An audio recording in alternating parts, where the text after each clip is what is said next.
Mandala Chakra. Good Mantika.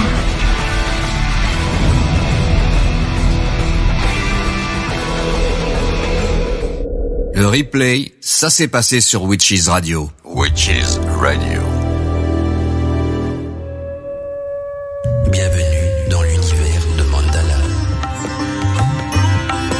Eh bien le bonsoir mes amis de Witches Radio, on est ensemble jusqu'aux alentours de 23h et aujourd'hui on va parler de rituels, parler de magie et surtout des étapes, différentes étapes de préparation d'un rituel, c'est-à-dire que on va regarder un petit peu en général comment est-ce qu'on peut élaborer le plan d'un rituel de magie, parce qu'un rituel de magie, il suffit pas de dire voilà, je vais mélanger les ingrédients de cuisine qu'on m'a conseillé dans un petit bouquin ou sur un petit bloc et on fait abracadabra et tout va bien et ça va fonctionner. Non, il y a toute une stratégie, il y a tout un plan, il y a plusieurs étapes d'ailleurs à suivre dans la pratique de vos rituels et c'est l'occasion pour nous donc de remettre un petit peu aussi les pendules à l'heure de ce côté-là, donc on va dire les pendules initiatiques à l'heure en regardant donc et en étudiant ensemble dans l'émission God Mantika, parce que c'est le but. God Mantika est une émission initiatique, donc on va essayer de comprendre quelles sont les différentes étapes de préparation d'un rituel pour que celui-ci réussisse et qui porte ses fruits, parce que c'est important et souvent même dans les grimoires contemporains ou anciens, ces étapes ne sont pas forcément reprises parce que ça va de soi, donc ils ne reprennent pas, ils mettent le rituel, mais les étapes restent toujours les mêmes. C'est comme quand vous prenez une voiture ou vous conduisez, on va pas chaque fois vous dire voilà, tu dois mettre la clé de contact, appuyer sous l'embrayage, lâcher l'accélérateur et vice versa et démarrer. Ou quand vous faites une recette des cuisines, on vous explique la recette, mais on vous met pas dans la recette. N'oubliez pas avant tout d'allumer votre gaz et votre four, de tourner avec une cuillère dans votre casserole. Vous voyez, on n'explique pas tous ces trucs, ce sont des détails qui vont de soi. Mais voilà, j'ai déjà vu donc des rituels en vidéo sur les réseaux sociaux, YouTube et compagnie, où ces pratiques ne sont pas mises en évidence. Et donc c'est l'occasion de réexpliquer le mea culpa de la magie, parce que ce sont des choses essentielles et qui vont de soi. Alors, ce soir, si vous avez envie de me contacter pour me poser des questions en relation donc avec le thème de l'émission, c'est-à-dire les différentes étapes de préparation d'un rituel en magie, ou alors de témoigner aussi de quelle manière vous procédez de votre côté, n'hésitez pas à me contacter. Vous connaissez les adresses mail habituelles de l'émission, j'ai comme vous les redonner, mais au cas il y aurait des nouveaux qui nous écouteraient.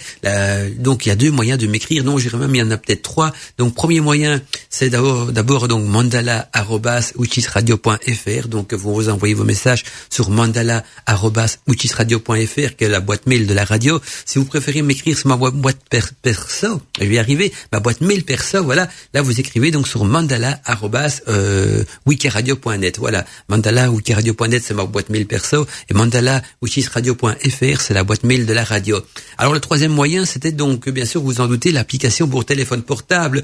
Là vous envoyez un petit texto ou un SMS si vous préférez, donc avec l'application, vous allez donc ouvrir l'application pour laquelle vous écoutez la radio, vous cliquez sur le bouton message et vous pouvez vous envoyer vos messages.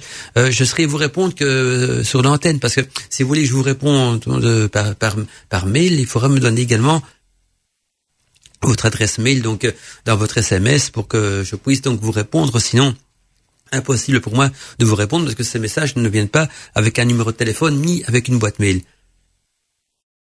Excusez-moi, j'ai un petit chat dans la gorge. J'ai pourtant pas mangé du chat et j'ai un chat dans la gorge. C'est incroyable, c'est parce que je papote beaucoup la journée. Dans mon métier, je parle beaucoup. Le soir, dans God Mantika, je continue à parler. Et donc, voilà, on va dire, ma voix, elle est mise parfois à rude épreuve. Elle n'arrête non-stop. Il y a que la nuit, quand je dors, que je parle pas. Quoique, moi, j'ai dit que je parlais en dormant aussi. Donc, ça se peut, la nuit en dormant, je parle aussi.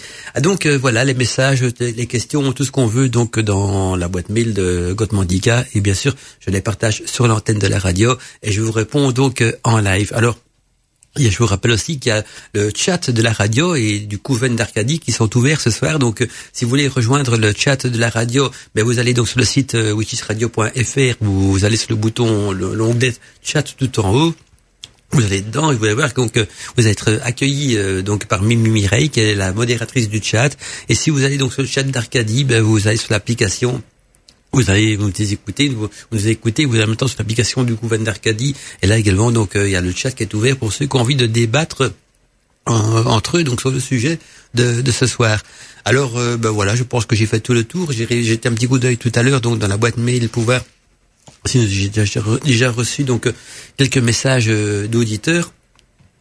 Et le temps que pour moi la voix se remette un petit peu en état, donc je vais donc vous lancer encore un petit morceau musical. Voilà, on va se plonger dans cette programmation musicale que j'ai concocté spécialement pour vous ce soir, mes amis, en espérant que vous avez passé une agréable journée, que vous êtes bien dans votre peau, dans votre cœur, dans votre morale, hein, et il faut bien ça, hein, dans notre époque où on vit, hein, si vous voulez, je vous sape le moral, je vais vous dire, hein, entre le réchauffement climatique, la pandémie qui reprend du dessus, hein, c'est même étonnant, hein, tout le monde est vacciné, mais la pandémie reprend du dessus, et puis les tensions qu'il y a entre les Américains, les Russes et les Chinois, tout va bien sur Terre, tout va vraiment à merveille, donc voilà, on a de quoi se réjouir, hein. Il y a une chanson d'ailleurs de Jacques Brel, hein, qui s'appelle Ça va, je sais pas si vous connaissez cette chanson, c'est une chanson beaucoup moins connue de Jacques Brel, où il raconte justement l'histoire du diable qui vient sur Terre, voir un petit peu comment ça se passe au niveau de l'humanité, et il voit justement toutes ces guerres, ces catastrophes, ce qui se passe, et il dit tout va bien, hein, l'humanité fait toujours tant de guerres, de conflits, donc ça va, donc tout va à merveille. C'est une très vieille chanson de Jacques Brel, donc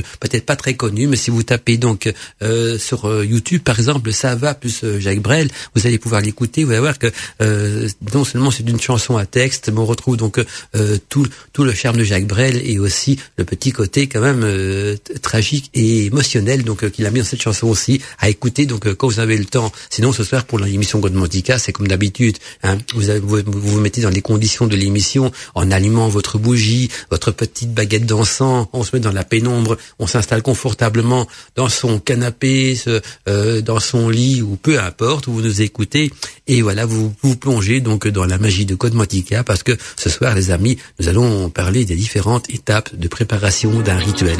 Si vous désirez diffuser Godmantica sur votre radio, vous pouvez télécharger les podcasts de l'émission sur wikaradio.net. Et donc en scrutant donc la boîte mail de Witches Radio, j'ai déjà un message donc qui vient de Patricia qui nous dit bonsoir Mandala, heureuse de passer cette soirée de pleine lune en ta compagnie, une belle lune très puissante, car pour la première fois donc j'ai eu le sommeil perturbé la veille, le ciel trop change, la veille donc le ciel trop change ne m'a pas permis, trop chargé plutôt, ça va être ça, ne m'a pas permis donc d'observer cette belle éclipse. Gros bisous à toi et à tous mes amis de radio, Arcadie, Witches Radio plutôt. Il manque des lettres dans votre cas, moi je rajoute des lettres et parfois je me trompe, hein, de la radio, voilà.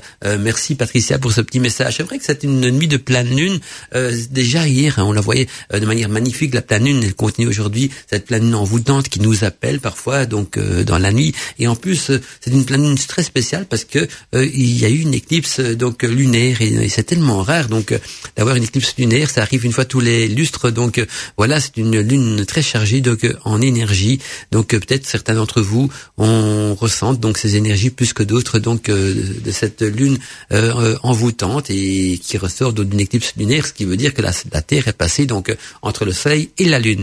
Alors il y a Ludo du 08 donc qui m'écrit aussi, qui nous dit coucou Mandala, quel plaisir de te retrouver après une longue absence de mon côté. Encore un très beau thème ce soir, encore de nouvelles connaissances à acquérir. Merci pour tes enseignements.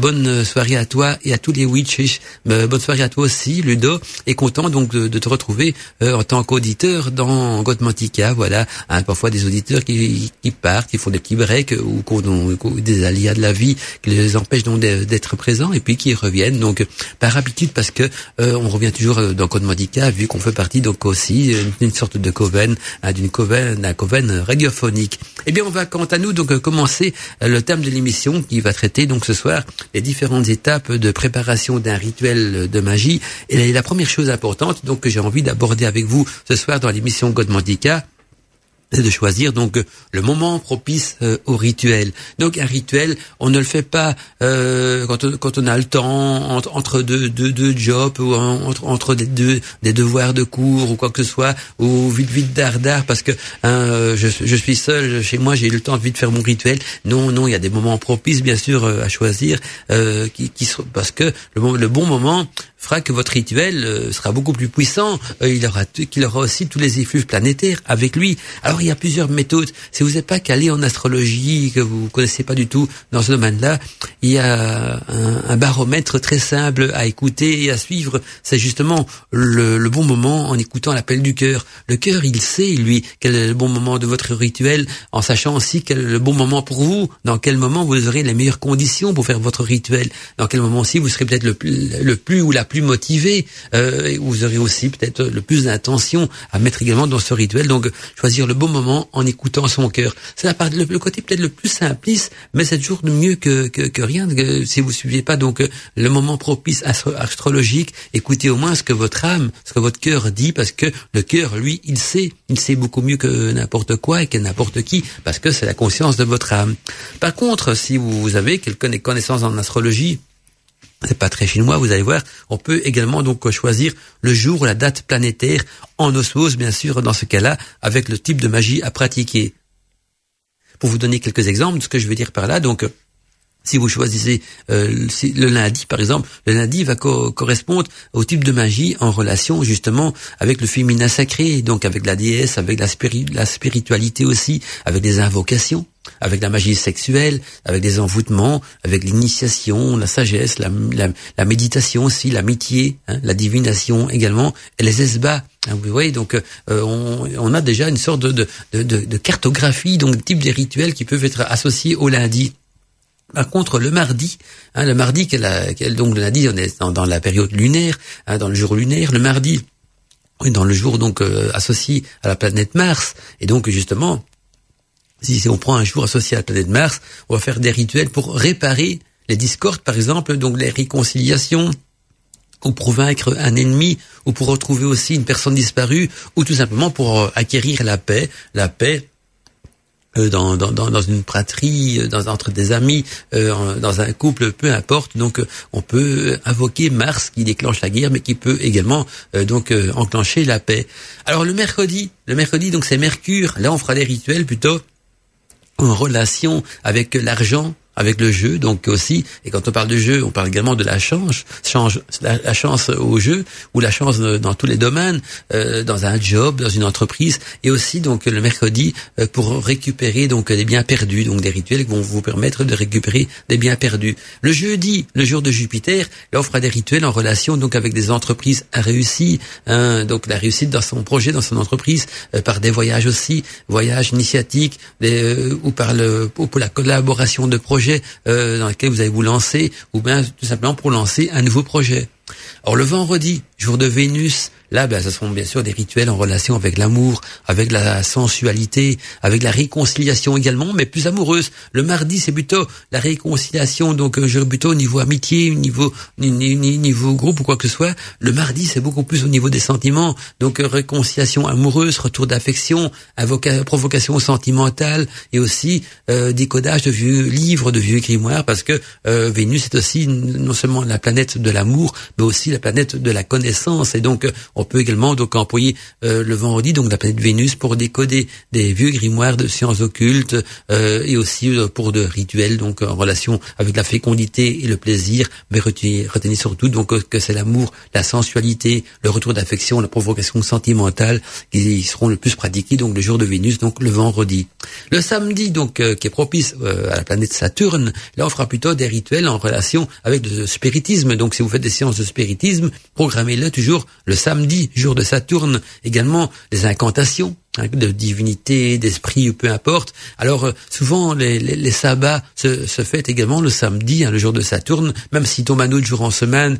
Si vous n'avez pas le temps de le faire le jour même de la semaine, vous pouvez très bien le reporter donc au samedi, jour de Saturne. Il y a aussi donc des rituels en relation avec des apparitions, des envoûtements et positifs bien sûr, et quoi que ce soit.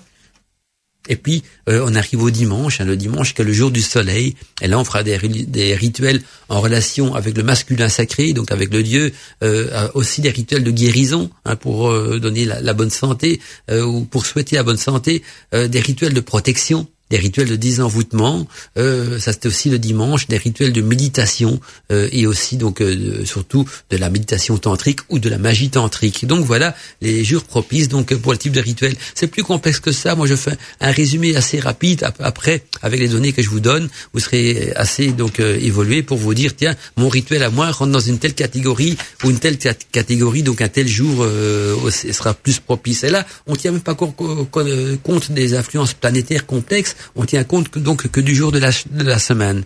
Donc c'est pas si compliqué que ça non plus. Et puis autre chose donc à tenir en compte donc pour le moment propice de votre rituel, c'est choisir un endroit où on ne risque pas d'être dérangé pendant le rituel. Donc vous pouvez prendre votre chambre ou une pièce par exemple où personne ne viendra vous ennuyer, ou alors faites-le un jour chez vous, vous êtes sûr d'être seul, mais c'est important qu'on ne vienne pas vous déranger pendant votre rituel, parce que si quelqu'un vous perturbe à ce niveau-là, votre rituel il est foutu, les énergies sont foutues, voilà, il faut absolument, c'est comme une note de musique. Si vous jouez donc de la musique sur un instrument, piano, violon, peu importe, si on vous perturbe, qu'on vous secoue, qu'on vous fait faire des fausses notes, ben c'est fini. Votre partition est finie, votre musique ne tourne à rien, ça devient des fausses notes et c'est foutu. Eh bien, c'est la même chose. Donc, choisissez vraiment un endroit où vous ne risquez pas d'être dérangé. En été, le mieux c'est en pleine nature, dans un endroit discret en pleine nature. Et en dehors de ça, s'il pleut ou si c'est l'hiver, bien moi je pensais à votre chambre ou une pièce spécifique à la magie. D'ailleurs dans le jargon, une pièce qui est consacrée qu'à la magie. Nous on appelle ça donc un occultum. Donc un occultum est une pièce qui est destinée que pour ses pratiques magiques. Ou alors ça peut être, vous pouvez aussi demander à une amie de vous laisser son appartement si elle n'est pas là pour pratiquer donc un rituel chez elle. Alors une chose aussi essentielle qui concerne les femmes uniquement et pas les hommes, c'est de ne jamais pratiquer un rituel en période menstruelle, parce que si vous le faites dans cette période-là, ça n'ira pas du tout, parce que il y a une bonne raison à ça. C'est pas que les règles, c'est quelque chose qui pourrait être contre la magie, non, pas du tout. Mais quand vous êtes en période menstruelle, le corps de la femme purge, ça veut dire qu'il va faire partir un ovule qui n'a pas été fécondé, donc il se met en mode donc de purgation du corps, de liquider l'ovule qui n'a pas été fécondé, qui n'a plus de raison d'être. Et donc comme le corps il purge, mais il purge en même temps les énergies négatives, les choses qui sont un petit peu contraires à l'évolution énergétique propice ou bonne santé. Donc comme le corps est en mode de renouvellement, de purgation, donc c'est pas du tout un moment intéressant pour pratiquer un rituel, parce que ça ferait aucun effet, ou peut-être même un effet contraire. Donc ne faites jamais un rituel en période menstruelle, ça va de soi, mais je rappelle toujours, il n'y a pas que des rituels, vous savez très bien que si vous faites une mayonnaise dans cette période-là, elle risque de tourner au vinaigre, comme on dit. En plus on met du vinaigre dedans, donc il y a une bonne raison. Alors pour les hommes, il n'y a pas de problème de ce côté-là. Donc nous, on n'a pas de date spécifique, on ne peut pas le faire. Peut-être quand on est un petit peu trop nerveux, voilà. Allez, pour pas faire de discrimination entre les hommes et les femmes, je dirais aux hommes, ne faites jamais un rituel quand vous êtes bourré. Ne buvez pas d'alcool avant de faire un rituel. Voilà, comme ça, chacun a eu un petit peu pour son matricule, comme on dit. Voilà, mais ça va de soi. Non, voilà, on fait pas un rituel quand on a bu aussi. Alors, étape suivante aussi, encore une chose à en tenir compte, n'envisagez bien sûr la réalisation de votre rituel que si vous si vous arrivez plutôt à rassembler tous les ingrédients et accessoires nécessaires à votre rituel. Alors c'est important de jamais faire un rituel si vous n'arrivez pas à rassembler et obtenir donc tous les ingrédients nécessaires donc à la pratique de votre rituel. Pourquoi? S'il faut des ingrédients spécifiques, comme des bougies d'une telle couleur, de l'encens d'une telle couleur, des plantes d'une telle variété, quoi que ce soit, c'est que c'est important. Vous allez mettre des forces planétaires en œuvre, des forces cosmiques, des forces magiques. S'il manque quelque chose, c'est foutu. Vous savez pas le faire. Si vous faites une recette de cuisine qui vous manque des ingrédients, c'est plus la même recette. On est bien d'accord. Donc c'est important d'avoir tous les ingrédients et pas forcément des ingrédients de substitution non plus, parce que pour remplacer un ingrédient par un autre, il faut avoir déjà des bonnes connaissances en magie. Et si vous n'avez pas des connaissances suffisamment élevé pour pouvoir dire j'ai pas ça mais je vais mettre ça en remplacement, vous pouvez complètement vous gourer. Si vous je prends un exemple très typique, vous faites un rituel d'amour, retour d'affection, magie sentimentale, provocation sentimentale plutôt. Il vous manque un ingrédient, je dis je vais mettre un autre ingrédient, et bardaf, vous mettez un ingrédient de Mars à la place. Mais votre rituel fera un effet contraire. Donc, au lieu d'attirer la personne que vous voulez récupérer en amour, il va l'éloigner encore plus ou créer encore plus de discorde. Donc, vous voyez que parfois, quand on se trompe d'ingrédients, ça peut même faire l'effet contraire. Donc, ne le faites pas si vous n'avez pas tous les ingrédients par précaution. Si le grimoire, il vous dit qu'il vous faut une telle plante, une telle bougie, un tel encens, ou un tel ingrédient spécifique, du essentiel, peu importe, c'est que c'est important. Ça ne dit pas ça pour faire joli, pour vous ennuyer, quoi que ce soit. C'est que c'est un élément important à la bonne réussite du rituel. Et alors, la chose la plus importante, évidemment, vous savez que dans un rituel, on en avait parlé d'ailleurs dans notre émission sur les états modifiés de conscience, la chose la plus importante, c'est d'être concentré dans son rituel et de se mettre donc en état modifié de conscience qui est très proche donc de la transe mystique, on est bien d'accord. Et donc pour y arriver, il faut pas être distrait. Donc vous devez étudier vos rituels par cœur. C'est important de les connaître par cœur, vos rituels, parce que les différentes étapes de votre rituel devront être connues par cœur avant d'envisager, donc de le réaliser, parce que d'abord pour avoir une continuité de concentration pendant toute la réalisation du rituel, donc c'est important de rester concentré pendant toute la réalisation du rituel, donc il faut avoir cette fameuse continuité de concentration pendant le déroulement de votre rituel, et il faut donc bannir toute lecture ou toute activité pouvant donc vous distraire ou vous perturber. Quand je vois quelqu'un qui fait un rituel avec un texte en main, il faut pas parce que c'est une grosse erreur. Vous n'êtes pas dans la concentration, vous n'arrivez pas dans cette transe mystique qu'on pourrait appeler transe rituelique pour justement enclencher en vous cet état modifié de conscience. Et donc étudier vos rituels par cœur. Je sais que c'est pas toujours gai d'étudier par cœur, mais en même temps c'est un bon exercice pour la mémoire. Mais chaque étape doit être connue par cœur. Pas de papier, pas de lecture. Vos yeux doivent servir qu'à vous concentrer sur la pratique de votre rituel. Et donc étudier par cœur votre rituel, c'est dans votre avantage. Si vous voulez qu'il réussisse, c'est pas pour que vous compliquiez la chose, loin de là, c'est dans votre avantage, parce que si vous mettez tous les atouts de votre côté, il n'y a aucune raison que votre rituel ne réussisse pas, parce que la magie, c'est comme n'importe quelle science, il y a des critères à respecter, mais quand tout est mis en œuvre correctement, ça fonctionne. Maintenant, si vous faites un petit peu du olé en disant, je vais faire ça à ma façon, selon mon intuition, selon mon envie, non. La magie, la sorcellerie, c'est une science quand même initiatique, pratiquée par des initiés, et donc un minimum de connaissances théoriques et pratiques aussi. C'est ce qu'on est en train de regarder ce soir. C'est la pratique est importante donc pour réussir, et vos bonnes œuvres donc dans le cadre de la magie. N'hésitez pas, si vous avez des questions à me poser, je suis bien sûr là pour vous répondre avec grande joie, bien sûr. En attendant, donc on poursuit cette ambiance un petit peu lounge ce soir. J'ai envie de créer une ambiance relaxante. Ça fera du bien, surtout en période donc de pleine lune. Cette lune a tendance à titiller les émotions et les énergies. Autant rester zen, pourquoi pas. Belle écoute de Witches Radio. Vous êtes bien sûr dans Code Mantique. Le replay, ça s'est passé sur Witches Radio. Witches Radio. Eh bien, on poursuit donc différentes étapes de préparation d'un rituel, et une autre étape importante aussi, surtout en rappelant qu'on est bien sûr dans une journée d'Esba aujourd'hui, c'est de surveiller donc les phases lunaires. C'est important donc de surveiller les phases lunaires lors de la pratique d'un rituel. Alors vous allez voir que ce que j'entends donc par là, donc surveiller les phases lunaires. Il faut savoir donc que les rituels sont toujours donc plus puissants quand ils sont réalisés en lune croissante et en lune montante. Et donc la lune peut être croissante ou décroissante en effet. Donc la vision que nous avons de la lune, elle change constamment puisqu'elle tourne donc autour de la Terre. Ce qui fait donc que sa surface éclairée, visible, varie aussi donc progressivement, c'est-à-dire de 0% pour la nouvelle lune jusqu'à 100% donc pour la pleine lune. Et dans ce cas, on est donc en période de lune croissante. Par contre, dans le même cycle de rotation, la lune elle devient donc décroissante quand à partir donc d'une pleine lune, sa face visible commence donc à diminuer et à décroisser vers la face non éclairée de la lune. Et pour résumer, donc la lune elle est croissante quand elle évolue donc de la lune noire vers la pleine lune, et elle est décroissante donc quand elle évolue de la pleine lune donc vers la lune noire, donc l'absence de lune, parce que là c'est la face non éclairée de la lune qu'on voit. Et on dit donc que la nature inspire son souffle vital en lune croissante et il expire donc en lune décroissante. Et donc on aura toujours plus d'énergie bien sûr pour la pratique des rituels, surtout la pratique de rituels puissants de magie donc en lune croissante. Donc à la lune croissante, vos rituels seront beaucoup plus puissants et seront bien sûr moins puissants en lune décroissante. Donc choisissez toujours une lune croissante qui est facilement reconnaissable donc sur un calendrier, parce que c'est toujours du point noir, donc de l'absence de lune vers la pleine lune. Donc le pleine lune c'est la lune blanche, l'absence de lune, la lune noire, elle est mise en noir sur le calendrier. Donc entre noir et blanc, donc entre la lune noire et la lune blanche, on est bien sûr en lune croissante. Et donc voilà, c'est important parce que la lune croissante sera toujours beaucoup plus propice et beaucoup au niveau des rituels et rendra bien sûr vos rituels beaucoup plus puissants plutôt que la lune décroissante. Et puis il y a aussi un autre aspect lunaire à respecter également, donc de la pratique de rituels, c'est la lune montante. C'est autre chose, ne confondez pas donc la lune croissante et décroissante, et la lune montante et descendante. Alors c'est quoi la lune montante? Mais la lune montante est un autre point important donc à respecter dans la pratique de vos rituels. Et imaginez, donc faut qu'on pense que c'est la lune montante.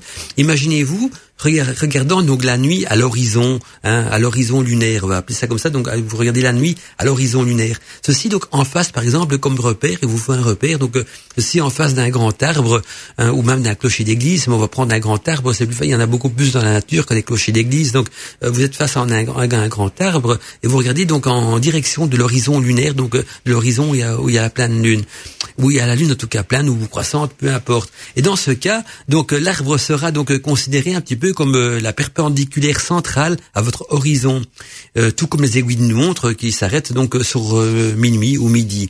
Et pour déterminer donc si la lune elle est montante ou descendante, eh bien il suffit donc de vérifier si la lune donc évolue progressivement donc de la ligne d'horizon vers le haut, vers le sommet de votre arbre qui est vertical. Donc si la lune évolue progressivement de la ligne horizontale donc du sol vers le sommet donc de votre repère, donc de votre arbre ou de votre aiguille d'une montre, je sais pas comment est-ce qu'on va imaginer ça dans sa tête, et du sommet gauche, donc l'horizon vers le sommet gauche donc de votre arbre, eh bien dans ce cas-là, la lune elle sera montante. Et si la lune elle évolue par contre du sommet droit de votre arbre vers la ligne de l'horizon, qu'elle redescend vers la terre, ceci indiquera donc que la lune elle est descendante. C'est bien sûr sur plusieurs jours qu'on peut constater cela. Et donc pour mieux imaginer donc le processus de la lune montante ou descendante, imaginez donc une horloge avec la petite aiguille sur minuit et la grande aiguille donc qui évolue. Et imaginez donc à présent que c'est la lune qui suit donc le mouvement de la grande aiguille et que la petite aiguille représente donc votre arbre qui lui ne bouge pas. Et donc si la grande aiguille évolue donc de 9h vers minuit dans cette évolution, donc on sera donc en cycle montant. Et la grande aiguille, on rappelle, ça symbolise la lune, on est bien d'accord. Donc si la grande aiguille évolue donc voilà, vous imaginez donc que c'est la lune avec le mouvement de l'aiguille et que la petite aiguille qui représente votre arbre ne bouge pas, je vous rappelle, mais par contre que la grande aiguille évolue de 9h à minuit, cette évolution sera donc en cycle montant pour la lune. Et si la grande aiguille par contre évolue de minuit vers 3h, donc au niveau de l'horizon, ça sera donc en cycle descendant au niveau de la lune donc et lunaire. Et donc la lune montante impliquera l'élément feu qui dominera donc dans la nature, et la lune descendante impliquera l'élément eau qui dominera dans la nature. Et donc l'élément feu sera bien sûr associé au rituel qui demande beaucoup d'énergie et une réaction immédiate, tandis que l'élément eau sera plutôt associé au rituel donc dont les effets seront peut-être plus lents, mais devront aussi persister plus longtemps dans le temps. Et donc les sorciers et les sorcières qui désirent donc amplifier l'énergie de leur chakra, donc aussi de leurs dons, des dons qui sont associés à cette chakra, eh bien, il est nécessaire donc au bon fonctionnement donc de vos rituels. Donc c'est important quand on veut développer et recharger ces chakras et les dons qui sont associés aux chakras nécessaires donc à la pratique de vos rituels. Eh bien, là aussi, il vous suffira simplement d'exposer vos chakras la nuit d'un esba au rayon de la pleine lune. Ceci donc tout en méditant sur la lumière lunaire. Et dans ce cas-là, la lune va permettre la réussite de vos rituels parce que elle va recharger vos chakras, recharger vos dons et donc aussi donc vous permettre d'évoluer donc dans votre rituel. Mais retenez donc lune croissante, c'est important. Par contre, lune montante pour les rituels en relation avec le feu et la puissance du feu. Les rituels plutôt en relation avec l'eau, on fera ça en lune descendante. La différence aussi, c'est qu'un feu brûle vite. Donc, ce sont des rituels qui ont un effet immédiat mais éphémère, tandis que la lune descendante, l'eau coule lentement et donc les effets seront moins directs mais plus long, enfin plus présent dans le temps. Voilà, ça c'est pour la lune descendante. Et tandis que pour la lune, entre la lune croissante et décroissante, c'est toujours la croissante. La décroissante, c'est que restez né que quand la lune est croissante, c'est comme si vous inspirez, et quand la lune est décroissante, c'est comme vous expirez. Donc il faut prendre l'énergie quand la nature inspire et pas quand elle expire. Voilà. J'espère que tout ça a été clair pour vous. De toute façon, si vous avez des choses que vous n'avez peut-être pas compris ou du mal à saisir, vous savez que je suis toujours disponible. Donc pour vous répondre, il suffit donc de m'écrire à mandala@wicaradio.net ou mandala@wichisradio.fr. Mandala Chakra, une voix à la radio.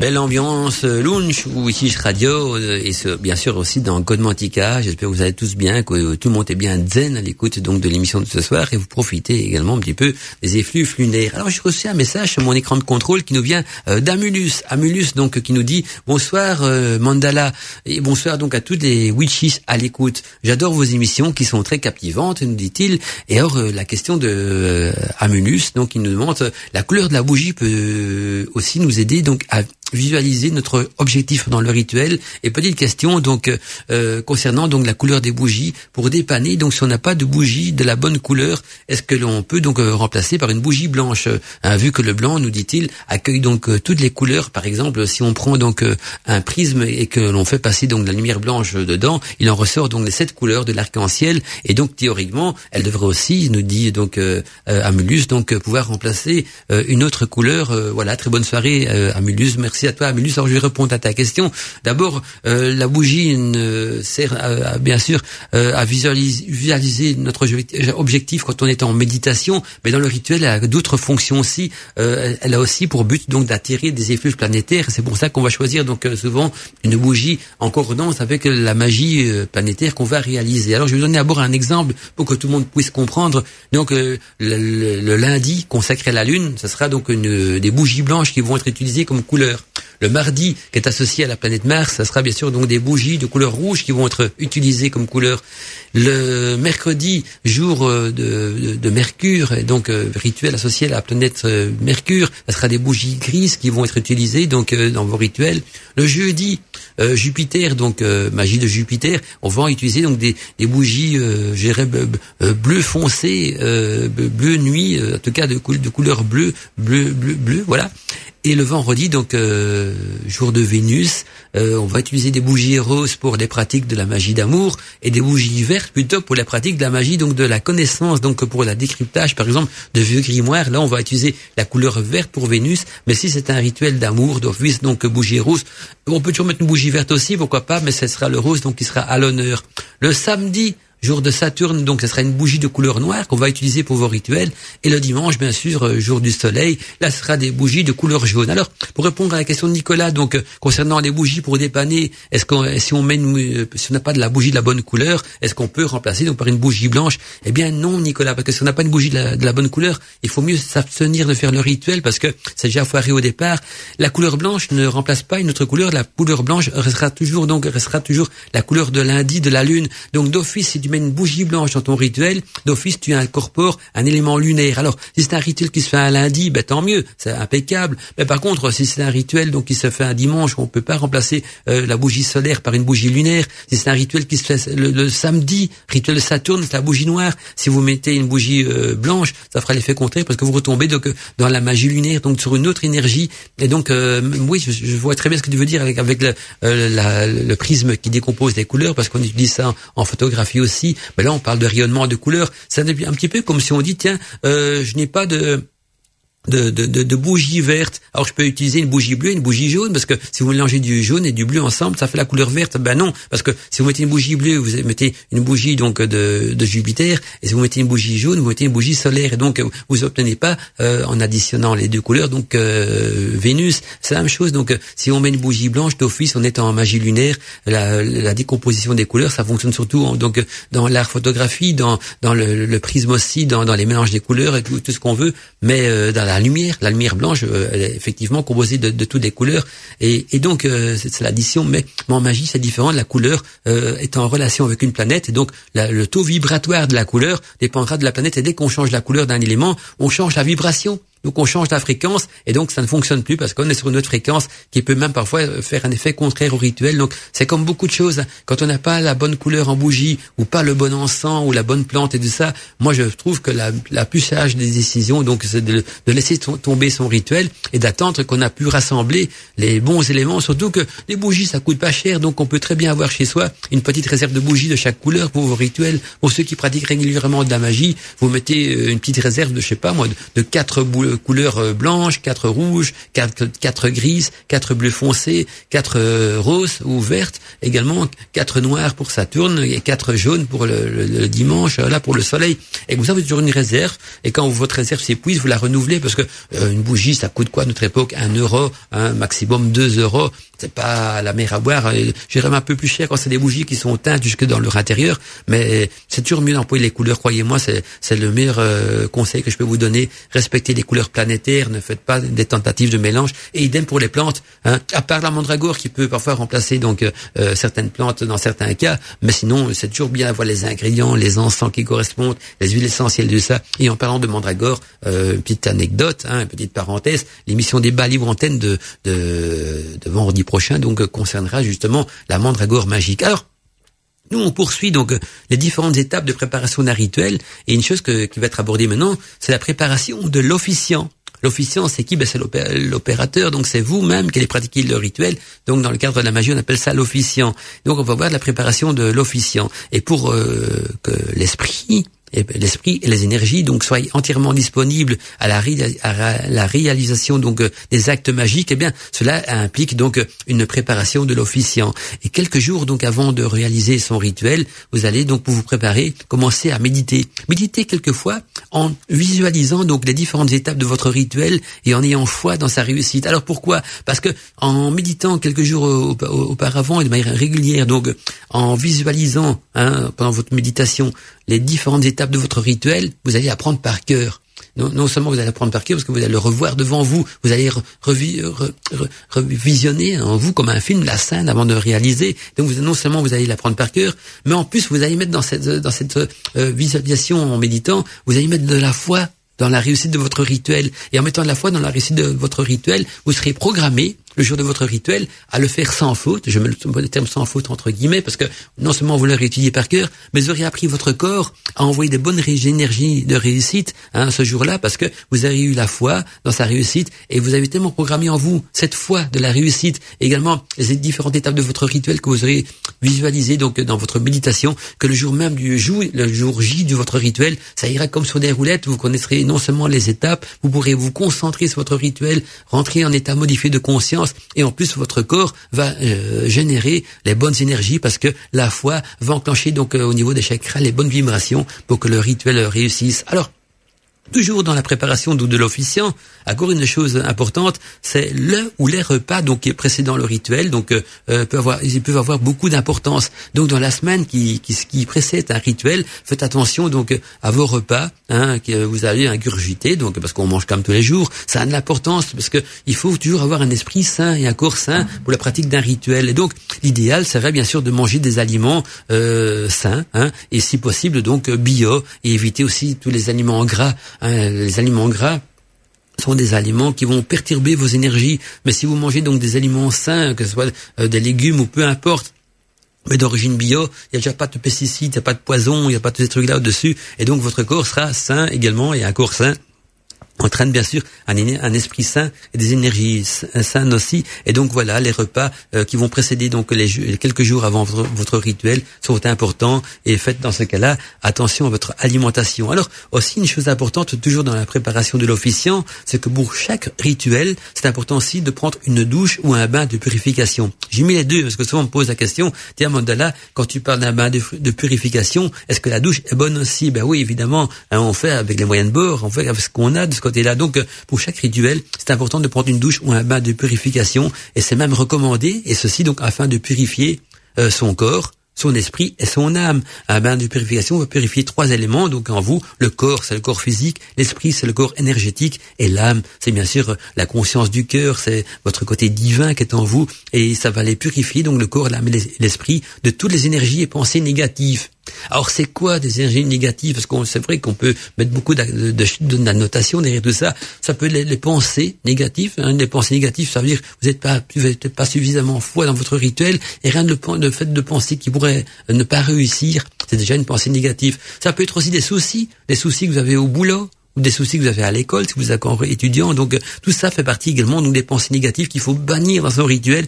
Et le bain de purification est là pour vous détendre, pour purifier également son corps, son esprit et son âme de toute énergie donc ou pensées négatives. Et puis pour terminer, donc une chose importante aussi, après votre bain de purification, eh bien là l'officiant, donc c'est-à-dire vous-même, vous pouvez revêtir donc la tunique de rituel. Donc l'officiant peut revêtir sa tunique de rituel qui sera en quelque sorte donc comme une seconde peau pour lui. C'est-à-dire que quand on met sa tunique de rituel, on met rien en dessous, on est nu sous sa tunique de rituel. Et donc là, l'officiant, il revêtit sa tunique de rituel qui sera en quelque sorte non seulement une seconde peau pour lui, mais l'utilité de la tunique aussi est d'être consacrée uniquement donc pour les pratiques magiques et surtout pas de laisser passer donc à travers elle des énergies. C'est important aussi de dire que votre tunique elle est là pour laisser passer donc à travers elle l'énergie opératoire des chakras nécessaires donc au bon fonctionnement des rituels. C'est vrai que jadis beaucoup de rituels se pratiquaient nus dans le plus simple accoutrement donc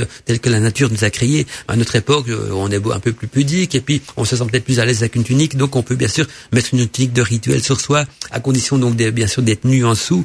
Et la tunique de rituel doit être faite si possible dans des matériaux nobles comme du coton, de la soie ou du lin, parce que c'est important aussi qu'elle puisse laisser passer à travers elle donc l'énergie opératoire des chakras nécessaire au fonctionnement du rituel. Et à cet effet, je vous conseille de réécouter une ancienne émission Gotmantika qui traite justement de la tunique de rituel. Il y a un Gotmantika quelque part en podcast que vous pouvez trouver facilement sur Internet. Et j'ai 2 heures de consacrer donc uniquement à l'explication de la tunique de rituel.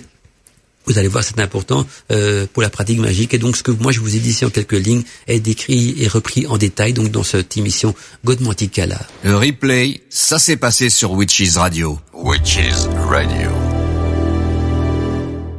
Eh bien, dans cette ambiance musicale, toujours très lounge, on passe à l'étape suivante qui sera donc, on va un petit peu approfondir donc ce bain magique de purification et voir comment est-ce qu'il se pratique, parce que j'ai survolé ça donc dans la préparation de l'officiant tout à l'heure.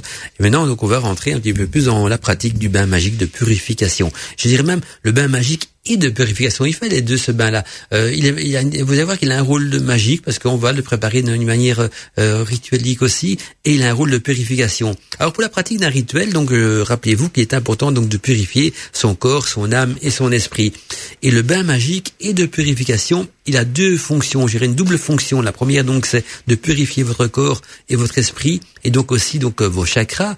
Et la seconde fonction est bien sûr d'harmoniser votre âme avec les vibrations planétaires de votre rituel. Ça c'est le côté magique du bain, donc ce sera harmoniser votre âme avec les vibrations planétaires de votre rituel. Et donc vous n'avez pas si vous n'avez pas de baignoire, bien sûr, vous pouvez aussi vous purifier donc sous la douche.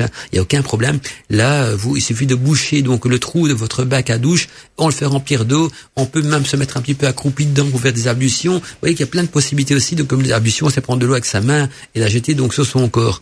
Et donc voici par exemple, à titre de documentation, un bain pour la purification très efficace donc et très puissant pour vos rituels. Donc je vous donne une petite recette, comme ça vous avez une idée un petit peu comment ça se passe. Donc il vous faut d'abord comme ingrédient 3 poignées de sel de mer consacré, donc très important. Je vais vous donner 2 fois les ingrédients, vous en faites pas. Donc 3 poignées de sel de mer consacré, une bougie de couleur blanche, de l'encens de myrrhe ou de musc, un bouquet de persil frais et de l'huile de lavande ou de lotus. Donc je vous donne les ingrédients: 3 poignées de sel de mer consacré, une bougie blanche, de l'encens de myrrhe ou de musc, un bouquet de persil frais et de l'huile de lavande ou de lotus. Et en pratique, comment ça se passe? Bien, le jour de votre rituel, donc vous allumez votre bougie et faire brûler l'encens dans votre salle de bain. Placez ensuite donc le bouquet de persil dans le bain et faites couler l'eau bien chaude, parce qu'il faut que l'eau soit quand même suffisamment chaude, et ajoutez-y donc en plus 3 poignées de sel de mer consacré dans l'eau de votre bain. Et pendant que votre bain se remplit, tracez autour de votre front, donc et de vos poignets et de vos chevilles, et aussi de votre cœur, des petits pentagrammes, donc avec de l'huile de lavande ou de lotus. Donc vous trempez votre doigt dans de l'huile de lavande ou de lotus, et vous allez tracer donc sur votre front, sur vos poignets, sur vos chevilles et votre cœur, des petits pentagrammes, donc avec de l'huile de lavande, de lotus, et puis donc entrez dans votre bain en disant la phrase suivante: je demande à la déesse de purifier mon corps. Donc première étape. Deuxième étape, donc asseyez-vous dans l'eau de votre bain en immergeant votre torse et en disant à haute voix: je demande à la déesse de purifier mon cœur. Avant de plonger votre tête par après donc dans l'eau, dites également à haute voix: je demande à la déesse de purifier mon esprit. Et ensuite donc détendez-vous complètement dans l'eau en disant: je demande à la déesse de purifier mon âme. Et dans la seconde étape donc de ce rituel de purification, donc de ce bain magique et de purification, prenez donc le petit bouquet de persil dans la main droite et lavez-vous avec le persil, donc comme si c'était une sorte d'éponge. Lavez-vous donc, mais pas n'importe comment.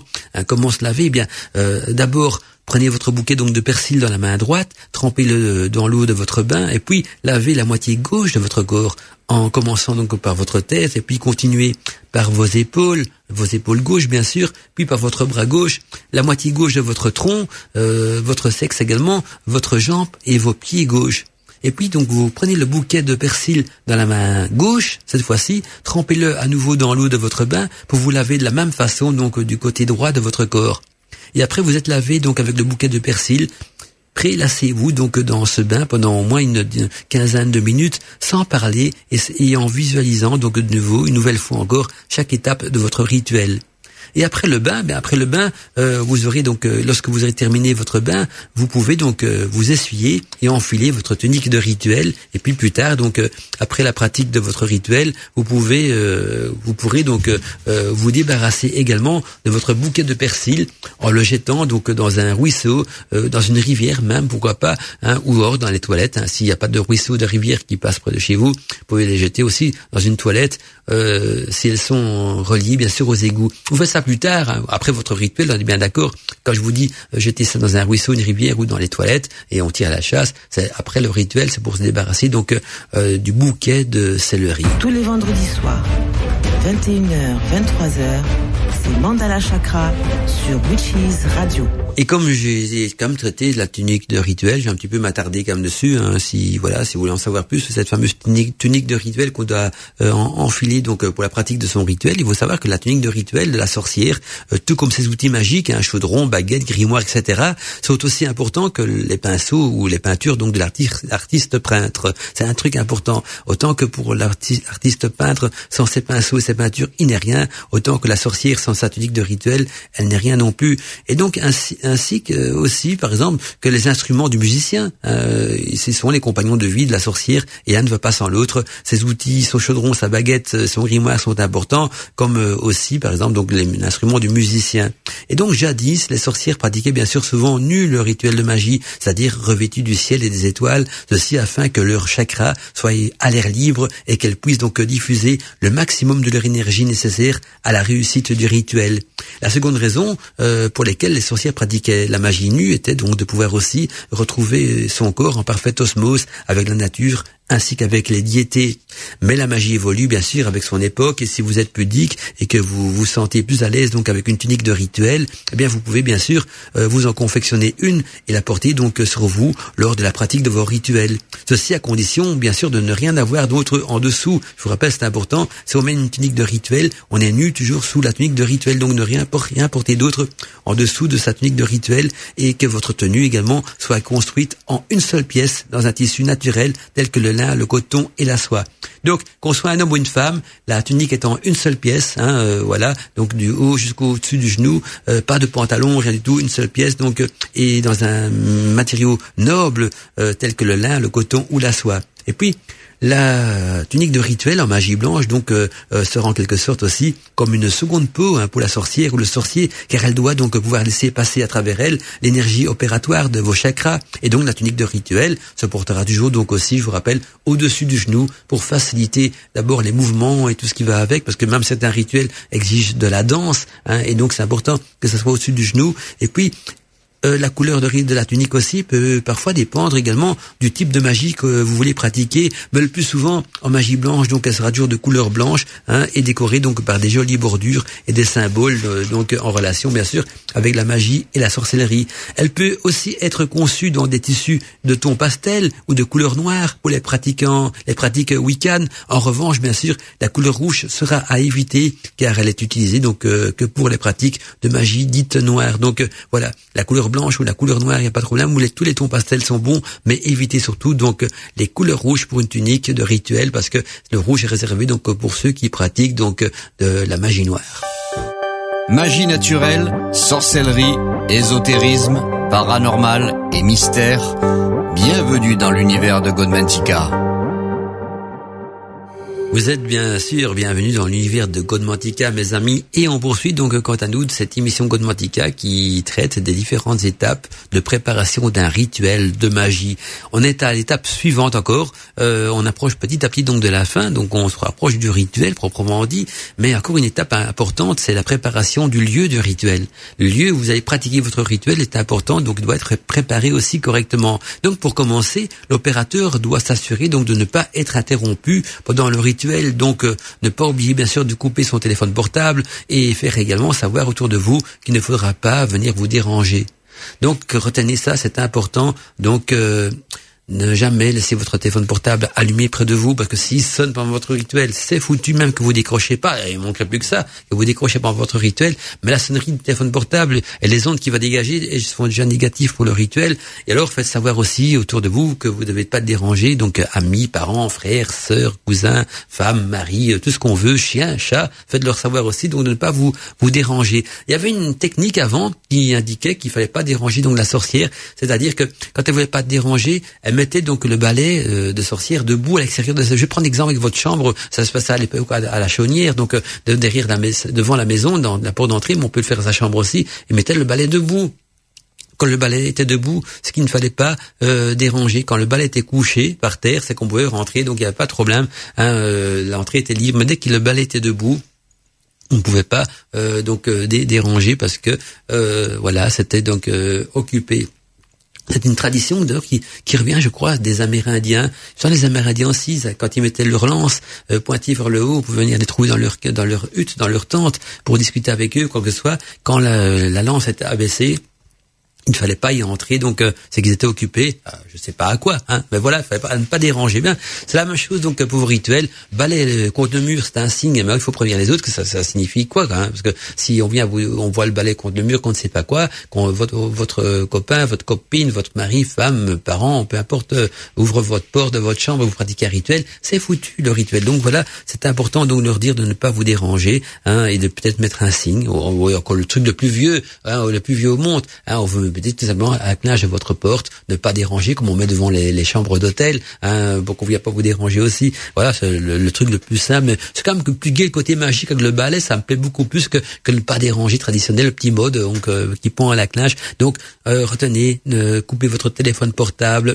et surtout prévenez votre entourage de ne pas venir vous déranger pendant votre rituel. Alors l'idéal, c'est de pratiquer donc ces rituels de magie, de sorcellerie quand on est seul chez soi. Là, il n'y a pas de problème.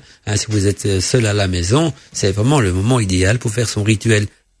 Et dans les anciennes traditions sorcières, eh bien, je vous rappelle donc, retenez ça, que le fait de placer donc le balai devant sa porte était donc une protection quotidienne et symbolisait donc également une première barrière entre le monde des profanes et celui de la magie. Cela protégeait donc la pièce du rituel des énergies parasites extérieures et indiquait également donc que personne ne pouvait entrer dans cette pièce. Donc vous voyez, en mettant ce balai à l'extérieur, en plus ça protège également donc la pièce des énergies négatives et profanes, tout comme des individus profanes ici. Voilà. Donc ça, c'est le système du balai, c'est ce que je préfère en tout cas. Et puis, c'est important aussi que l'espace rituel doit être propre et purifié et bien rangé. C'est important quand vous faites un rituel, et quand je parle de l'espace de rituel, c'est tout ce qu'il y a dans le cercle magique. J'ai déjà vu des rituels où le cercle magique c'est un foutoir, jamais tout doit être rangé, c'est important. C'est comme dans l'univers, toutes les choses sont bien rangées, dans la nature aussi, tout est bien rangé, les arbres, l'eau, la lave des volcans, l'air, tout est bien séparé, l'air n'est pas mélangé à l'eau, le feu n'est pas mélangé à la terre, quoi que ce soit. Donc, chaque chose séparée. Dans votre cercle magique, des choses doivent être bien séparées aussi. Donc, c'est important. Donc qu'il faut que l'espace rituel soit très propre, purifié avec de l'encens, avec votre balai, tout ce qu'il faut, et bien rangé, donc et suffisamment dégagé pour les actes rituels à venir. Vous savez que quand vous vous déplacez dans le cercle, que vous dansez, quoi que ce soit, il faut pas que vous risquez de renverser votre bougie, votre eau, votre encens. C'est important tout ça. Ça a l'air peut-être bête, dit comme ça, un peu simpliste, mais ça peut arriver. Hein. C'est le genre d'accident qu'on voit souvent. Je vais vous dire même le pire que j'ai déjà vu en vrai, hein, pas en vidéo. Là, c'est quelqu'un qui allume. On aura peut-être envie de rire, mais jaune, parce que il allume son charbon ardent. Vous voyez ce que c'est, les fameuses pastilles de charbon ardent sur lesquelles on fait brûler de l'encens. Il allume, il met dans, c'est un homme, hein, donc voilà, pour une fois, on peut blâmer les hommes. Là, il la met dans une sous-tasse, avec du sable. Jusque là, tout va bien. Il la met par terre. Il fait son rituel, il se déplace, il danse et bardaf. Il fout son pied nu, parce qu'on est nu sous la tunique, sous son charbon ardent. Et là, il dansait plus de joie du rituel, il dansait de douleur. Hein. Imaginez une pastille de charbon ardent qui rentre dans votre pied, ça continue à brûler, c'est atroce. Il a dû tremper son pied dans l'eau. Le rituel, on n'en parle même plus, c'était foutu. Donc vous voyez, la distraction, ça peut arriver. Ou une bougie qui se renverse et qui met le feu à une pièce ou à quoi que ce soit, ça aussi, c'est dangereux. Donc tout doit être bien rangé pour l'énergie, pour que l'énergie puisse circuler, et aussi pour vous prévenir donc de tout danger possible aussi qui pourrait perturber votre rituel. Et puis, comme il faut purifier donc le cercle avant de le faire, donc il est bon aussi, bien sûr, de purifier le lieu de pratique de votre rituel en le balayant, donc avec un balai consacré de sorcière. Donc, si vous avez votre balai de sorcière consacré, vous balayez votre chambre ou votre pièce, votre cultume afin de pratiquer votre rituel. Ça va chasser et enlever donc tout ce qui est énergie négative. Et quand je dis énergie négative, c'est pas toujours le côté négatif du mal qu'il faut voir. Quand je dis une énergie négative, c'est tout ce qui est contraire au rituel. Toutes les énergies qui vont être contraires à l'invocation du rituel. Ça, c'est négatif. Donc, n'imaginez pas, quand j'en parle de termes négatifs, que je vois des démons, des esprits maléfiques, rien du tout derrière tout ça. Non, j'en ai sur les esprits par les énergies parasites, qui sont contraires donc à votre rituel. Donc, un petit coup de balai, d'un balai consacré dans votre chambre ou votre occultum, c'est important. Et puis, pourquoi pas aussi un petit peu d'encens, de purification, si on veut être perfectionniste donc dans sa pratique. Et donc, important aussi, tous les objets nécessaires donc au rituel doivent bien sûr être préparés et rassemblés. Donc on doit plus sortir de son cercle. Quand on rentre dans son cercle, c'est comme quand on ferme les écoutilles d'un sous-marin. Une fois que le sous-marin est dans l'eau et qu'on a fermé les écoutilles, il faut pas vous dire après zut, j'ai oublié de mon paquet de sel sur le bord, ou j'ai oublié ma valise. On n'ouvre plus la porte du sous-marin une fois qu'il était en immersion, sinon voilà, c'est foutu. Eh bien, c'est important aussi donc que tous les objets nécessaires à votre rituel soient bien préparés et rassembler ceci afin de ne pas rompre le cercle magique pendant la cérémonie, parce que rompre l'énergie du cercle magique en sortant du cercle aura simplement pour conséquence de rompre également brusquement donc votre rituel, ainsi que toutes les énergies donc qui auront été invoquées dans votre rituel. Et là, bardaf, rituel foutu et partie remise, comme on dit, quand c'est un match de football impraticable. Et puis il faut éviter aussi donc toute interaction avec des énergies non naturelles. Donc, éviter toute interaction avec des énergies non naturelles, telles que des lampes électriques, des ordinateurs, téléphones portables. Il revient souvent, ce téléphone portable. Mais c'est vrai, téléphone portable, c'est un rayonnement qui est nocif au rituel. Les ordinateurs aussi, évidemment. Si vous commencez à faire un rituel, je fais des caricatures, mais c'est mon jour aujourd'hui, mais j'ai déjà vu des pratiquants sur YouTube lire le rituel sur un écran de PC, devant eux, parce qu'ils n'ont pas avoir de papier. Ça fait bien, parce que quand on n'a pas feuille de papier, on fait croire aux spectateurs de la chaîne YouTube qu'on connaît son rituel par cœur. Au fait, il y a un prompteur, sur un écran, ils lisent leur prompteur pour faire le rituel. Et donc ils sont distraits, parce qu'ils sont distraits par la lecture, et en plus le rituel est perturbé aussi par le rayonnement de l'ordinateur. Donc pas de lampe électrique allumée, que des bougies pour s'éclairer, pas d'ordinateur, pas de téléphone portable. Et ce qui est autorisé, c'est encore une radio avec un CD qui diffuse de la musique. Ça, c'est pas des ondes trop négatives. Une radio ne rayonne pas beaucoup, mais ce qui rayonne énormément, c'est les ordinateurs. Il y a déjà le Wi-Fi, et puis il y a tout l'électronique qui rayonne beaucoup. Téléphone portable, ça rayonne aussi. Ce sont des ondes. Les lumières électriques, ça rayonne beaucoup plus qu'une petite chaîne Wi-Fi qui fait de la musique en douce, quand même pas trop près du cercle magique. On est bien d'accord. Donc voilà. Et donc on a vu, je regarde un petit peu que j'avais mon petit post-it ici avec mon pense-bête, et donc je regarde un peu si je n'ai rien oublié. Non, voilà, donc tout ce qui est électrique, on bannit pour le rayonnement, et on va prendre également donc la précaution d'avoir allumé donc quelques bougies à l'extérieur du cercle du rituel. Ça vous permettra donc de vous éclairer et d'avoir une bonne visibilité. Parce que j'avais écrit bougie pour éclairer, je sais plus trop où j'avais écrit ça, et au fait c'est ça. Donc on mettra quelques bougies allumées donc à l'extérieur du cercle du rituel. Ça vous permettra donc d'avoir une bonne visibilité. Voilà pourquoi j'avais écrit son post-it, un bougie pour éclairer. Non, ça pourrait être plus clair. Justement dans l'engouement de ce que je partage avec vous, dans la passion, tout ça, parfois donc je me laisse un petit peu distraire aussi. Et après donc l'étape suivante, on va bien sûr voir tout ce qui concerne donc la réalisation donc de son rituel. Retrouvez tout l'univers de Godmantica en podcast sur wicaradio.net. Si vous désirez diffuser Godmantica sur votre radio, vous pouvez télécharger les podcasts de l'émission sur wicaradio.net.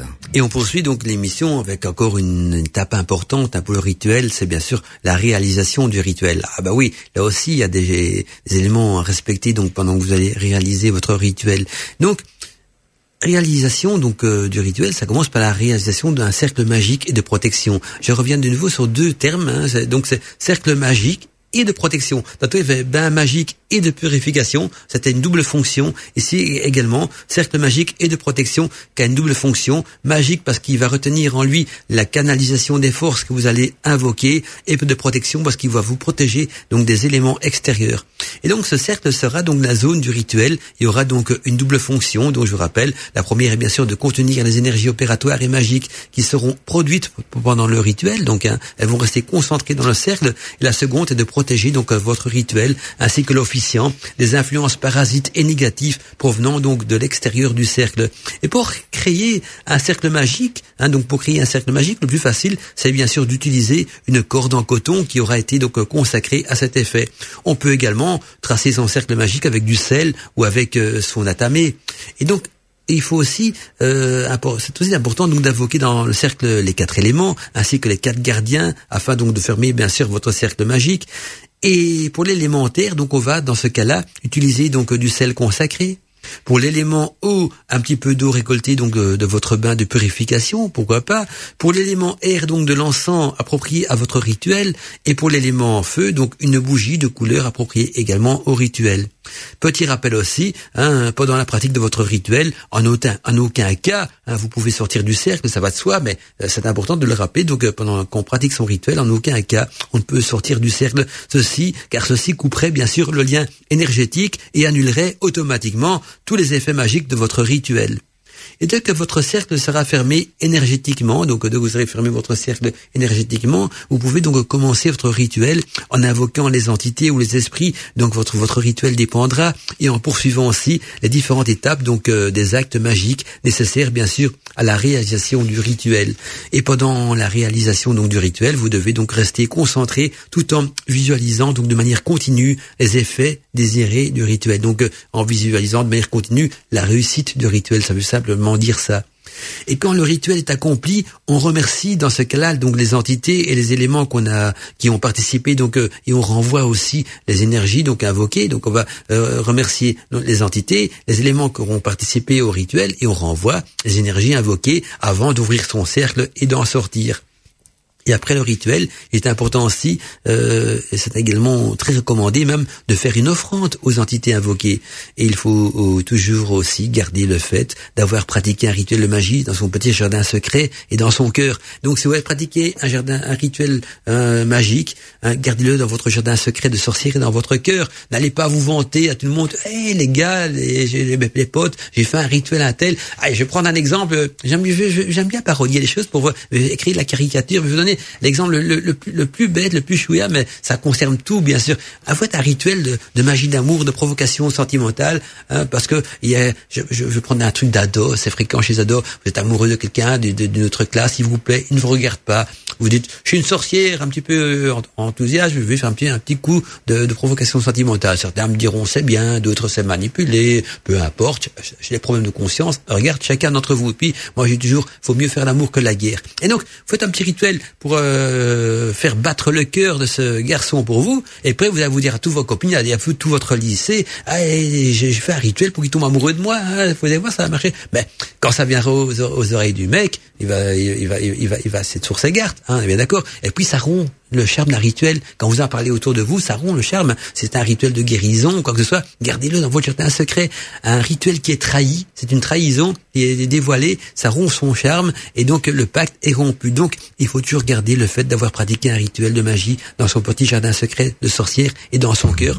Toute divulgation rentre sous le principe de la profanation et donc annulerait bien sûr les effets de votre rituel. Voilà, comme on dit, une sorcière ou un sorcier averti en vaut deux.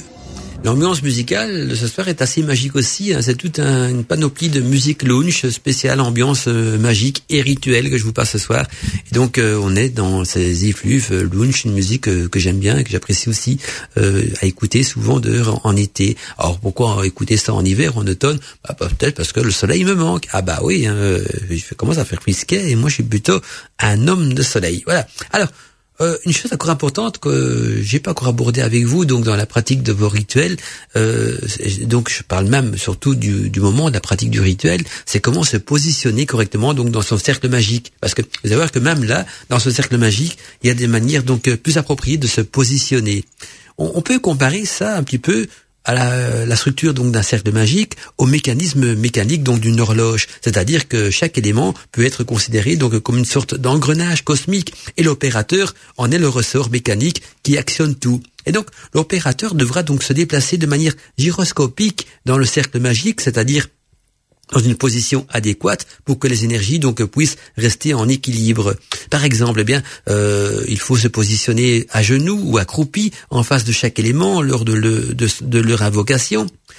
Pour le déroulement du rituel, là, on doit se positionner donc au centre du cercle, ce qui donne 3 possibilités, c'est-à-dire bien droit, debout et bien droit, ou alors à genoux face à son matériel, ou alors correctement accroupi face à son matériel. Il ne faut surtout pas donc prendre des positions trop acrobatiques. On voyez un petit peu ce que je veux dire. Et donc, il ne faut pas aussi oublier donc que la tunique de rituel qui est sur vous doit être considérée donc comme une seconde peau. Ceci pour lui permettre donc de bien diffuser ses énergie à travers elle donc l'énergie opératoire de vos chakras. Mais donc ça veut dire quoi quand on dit qu'il faut considérer sa tunique comme une seconde peau? Ça veut dire qu'il faut que votre esprit oublie le fait que vous portez une tunique sur vous. C'est important et donc il faut arriver pendant votre rituel que votre esprit arrive à oublier que vous avez une tunique, donc il a considéré que vous êtes nu malgré que vous avez une tunique. Il faut qu'il oublie donc le fait que vous portez une tunique de rituel sur vous et ne se concentre que sur la visualisation donc de réussite de votre rituel. Et une dernière chose importante, il faut toujours aussi prononcer et propager donc vos incantations et phrases magiques, bien sûr aussi à haute voix. Donc toute incantation et phrase magique se dira toujours à haute voix, avec beaucoup d'émotion, avec beaucoup de conviction, et ce sera donc l'émotion qui déclenchera donc l'énergie opératoire de vos chakras. Et certaines sorcières donc se mettent également en état modifié de conscience durant le déroulement du rituel, c'est-à-dire donc en état de transe, comme on avait vu donc dans l'émission précédente, et ceci donc dans le but de ne plus être enfermé dans cette dualité et ne faire plus qu'un avec les énergies quantiques donc de l'univers et aussi de votre rituel. Tous les vendredis soirs, 21h, 23h, c'est Mandala Chakra sur Witches Radio. Le replay, ça s'est passé sur Witches Radio. Witches Radio. Eh bien, on approche petit à petit de la fin de l'émission. On va encore écouter quelques musiques, mais j'ai envie de vous partager un livre également. On va souvent me poser la question, tiens Mandala, après l'émission Godmantica, pourquoi est-ce que tu partages pas quelques livres intéressants qui nous permettraient donc d'approfondir le thème de l'émission Godmantica? Je le fais toujours volontiers quand j'ai du temps qui me reste. Parfois, je suis tellement pris avec le temps que j'ai même pas le temps de terminer tout le plan que j'avais prévu de partager avec vous. Donc, je vois qu'il reste des post-it que j'avais pas abordés. Aujourd'hui, j'ai un petit peu le temps, donc je vais vous parler quand même d'un livre qui pourra compléter tout ce qui a été dit ce soir, donc au sujet des différentes étapes d'un rituel et des choses qui étaient essentielles à savoir donc dans la pratique d'un rituel. Et le livre donc il s'intitule La Bible de la magie naturelle. Donc retenez bien ce nom, La Bible de la magie naturelle. Très bon livre pour les débutants d'ailleurs. Et l'auteur de ce livre c'est Anne-Marie Gallagher. Donc Gallagher s'écrit G-A-2-L-A-G-H-E-R. Donc moi j'interprète ça Gallagher. Donc Anne-Marie Gallagher. Et on trouve ce livre dans les éditions donc Guy Trédaniel. Alors si vous voulez un petit résumé du contenu de ce livre, bien ça nous dit que la magie naturelle, la Wicca, ça remonte donc à l'époque païenne celtique. C'est une magie d'amour dont le pouvoir est basé donc sur la projection de l'énergie naturelle et en osmose donc avec l'univers, la nature et ses esprits élémentaires. Aussi vieille que le monde, nous dit le livre, la magie donc utilise tous les accessoires que la nature met à votre disposition, herbes magiques, pierres précieuses, fleurs, sources et arbres, et en devenir initié donc vous servira de fil d'Ariane pour mieux comprendre votre place dans l'univers ainsi que dans la nature et pourquoi pas aussi obtenir les effets désirés. Alors c'est un bon livre parce que ce livre a repris, j'ai remarqué, quelques citations, quelques écrits de mes sites, et d'un côté tant mieux parce que mes textes ne sont pas forcément protégés par du copyright, donc on peut en faire ce qu'on veut, et donc il va un petit peu dans le sens de tout ce que je dis, vu qu'on a repioché donc quelques éléments importants. J'espère juste qu'ils en ont mis la source. Et donc le titre du livre, je vous rappelle, c'est la Bible de la magie naturelle. L'auteur c'est Anne-Marie Garlanger, et on trouve ce livre dans les émissions Guy Trédaniel. Et puis à défaut de livres aussi, si vous n'avez pas envie d'investir dans un livre que parfois peut coûter cher, n'oubliez pas que je reste également disponible par mail. Si vous avez des questions à me poser concernant vos pratiques magiques, des rituels ou quoi que ce soit, je suis toujours disponible bien sûr pour répondre et donner des conseils. N'hésitez pas donc à me contacter sur mon adresse mail perso, et je suis toujours partant donc pour répondre. Ceux qui me connaissent savent bien que on peut compter toujours sur moi pour répondre à vos questions, que ça concerne la pratique, des conseils de livres ou quoi que ce soit. Voilà, je suis quelqu'un de très disponible en général de ce côté-là. Allez, on poursuit une dernière musique avant la fin de l'émission, et après il sera temps pour nous de se dire au revoir et de se donner donc rendez-vous la semaine prochaine donc pour des nouvelles aventures. Mais en attendant, j'ai encore envie de vous détendre dans cette superbe ambiance donc de Music Lounge spécialement programmée pour vous ce soir, pour l'univers zen des sorcières, pour vous permettre d'être bien dans votre corps, bien dans votre peau, et de profiter un maximum des effluves de la pleine lune. Mandala Chakra, une voix à la radio.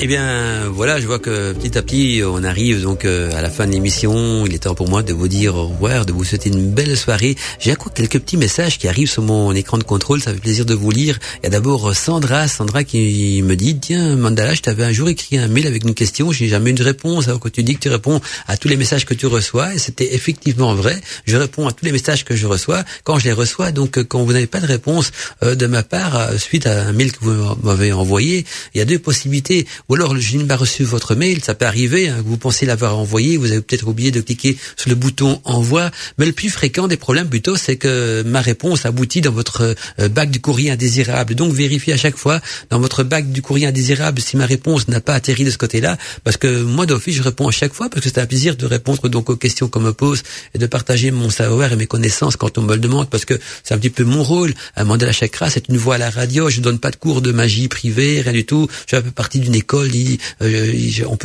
on sait pas rentrer dans mon couven, quoi que ce soit, mais je suis disponible donc de manière initiatique dans Compte Mantica, donc voilà, et aussi sur la boîte mail pour répondre à toutes vos questions. Vous avez pratiqué un rituel, vous avez des doutes, vous savez pas quoi faire, vous savez pas quel ingrédient acheter, ou vous avez besoin d'un renseignement spécifique, je suis là, on peut m'écrire sur ma boîte mail, je réponds toujours. Et si vous n'avez pas de réponse, surveillez donc quand même, jeter un petit coup d'œil dans votre bac du courrier indésirable, ou alors vérifiez aussi dans votre bac d'envoi des éléments envoyés, si le message que vous envoyez est bien parti, et s'il n'est pas revenu, parce que si vous faites une erreur à mon adresse mail, il ne revient pas non plus. Donc ce nom on retient, c'est contact@wicaradio.net, donc contact@wicaradio.net ou mandala@wicaradio.net. Donc ça mène aussi chez moi, donc mandala@wicaradio.net. Si maintenant le mail dans vos éléments envoyés, c'est de l'informatique, tout ça, c'est que c'est parti. S'il revient avec un message d'erreur, je l'ai pas reçu. Si vous voyez plus de traces, allez voir votre bac du courrier indésirable, pas le lendemain, laissez-moi quelques jours, le temps de vous répondre. La réponse sera souvent atterrie dans votre bac du courrier indésirable. Mais c'est promis, je réponds toujours aux messages que je reçois. Les messages sympas ont toujours une petite réponse, croyez-moi, ça fait partie de mon ADN donc de répondre et de communiquer. Alors il y a salut, j'espère que je prononce bien son nom. Elle m'a appris à prononcer correctement son nom, donc il n'y a pas de problème. Et oui, donc il nous dit: bonsoir chez Mandala et les Witches. C'était une superbe émission, même si je l'ai prise très, très tardivement. Bon esba à tous et à toutes. Bonne soirée. Et oui, gros bisous et bonne soirée à toi aussi. Et oui. Alors je vous rappelle que pour ceux qui ont raté le début de l'émission, c'est pas dramatique parce que il y aura une rediffusion donc mercredi. Toutes les émissions Godmantica sont rediffusées donc le mercredi après-midi de 14h à 16h. Donc si vous savez vous connecter le mercredi après-midi de 14h à 16h, vous pouvez réécouter l'émission dans son intégralité avec les musiques en prime, hein, donc c'est ça qui est important. Et puis par après, ça dépendra de notre amie Alina, il y aura peut-être également donc une version podcast de l'émission. Et là, la version podcast, ça sera donc uniquement en audio, sans les musiques. Voilà, là ça sera sur YouTube, donc il faudra aller jeter un petit coup d'œil. Il y aura peut-être également donc une version podcast de l'émission. Eh bien voilà, temps pour moi de vous dire au revoir. On se retrouve donc vendredi prochain et comme c'est de coutume, chaque dernier vendredi soir du mois, ça sera les débats et libre antenne. Et la semaine prochaine, mes amis, vous allez être gâtés. Donc on va retrouver toute l'équipe des débats libre antenne, c'est-à-dire Steph de Nat, Elia Rose et moi-même pour une émission spéciale sur la mandragore magique avec notre invité donc qui est Yves Coconnier, donc Yves Coconnier qui est un spécialiste. Donc c'est un spécialiste donc dans le milieu végétal, un botaniste, on va appeler ça comme ça. Donc c'est un botaniste expert dans le milieu végétal qui est membre en plus donc du CCVS. Le CCVS, c'est quoi? C'est le Conservatoire des collections végétales spécialisées donc d'Europe. Et donc Yves Coconnier sera notre botaniste invité, donc qui va vous traiter et vous parler de la mandragore, hein, de tout ce qui tourne autour. Il y aura bien sûr notre ami Steph de Nat et Elia Rose également pour vous rajouter du contenu. Et moi-même, on va parler de la magie, la mandragore, du côté magique, ésotérique, du folklore, de la tradition, de tout ce mystère qui tourne autour de cette plante et également surtout comment la cultiver, parce que je sais bien que c'est pas une plante qui est facile à cultiver. Donc vous aurez des trucs et astuces donc de notre ami botaniste qu'on aura invité pour vous expliquer comment la cultiver et aussi comment trouver donc des plantes de mandragore déjà prêtes à l'emploi, beaucoup de bonnes choses. Et alors on verra aussi chose qui n'a jamais été abordée donc dans nos émissions, c'est les différentes catégories de mandragore. Il y a plusieurs catégories de mandragore qui poussent dans des lieux du monde parfois différents. Tout sera abordé dans l'émission Débat Libre Antenne par Yves Coconnier qui sera notre invité et puis par l'équipe de Débat Libre Antenne, donc Steph de Nat, Elia Rose et moi-même. Donc rendez-vous vendredi prochain pour une émission spéciale Débat et Libre Antenne sur la mandragore magique. Belle soirée à tous et à toutes. À bientôt mes amis. C'était Mandala Chakra avec vous dans Godmantica. Mandala Chakra. Godmantica.